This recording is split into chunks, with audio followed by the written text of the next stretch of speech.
Some failure in life is inevitable. It is impossible to live without failing at something, unless you live so cautiously that you might as well not have lived at all, in which case, you fail by default.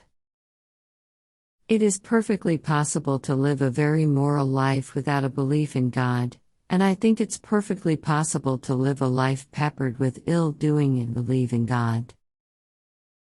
I've no idea where ideas come from, and I hope I never find out. It would spoil the excitement for me if it turned out I just have a funny little wrinkle on the surface of my brain which makes me think about invisible train platforms.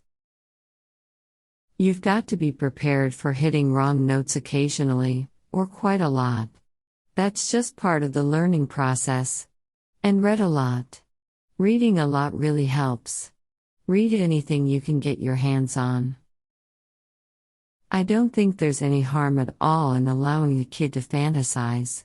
In fact, I think to stop people from fantasizing is a very destructive thing indeed. If it's a good book, anyone will read it. I'm totally unashamed about still reading things I loved in my childhood. I have never been remotely ashamed of having been depressed. Never. What's to be ashamed of?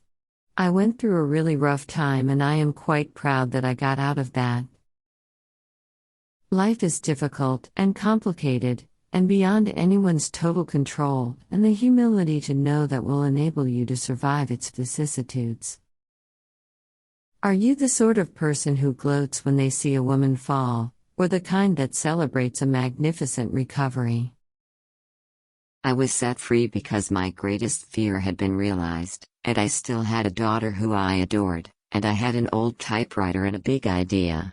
And so rock bottom became a solid foundation on which I rebuilt my life. If someone asked for my recipe for happiness, step 1 would be finding out what you love doing the most in the world, and step 2 would be finding someone to pay you to do it. Thanks for watching.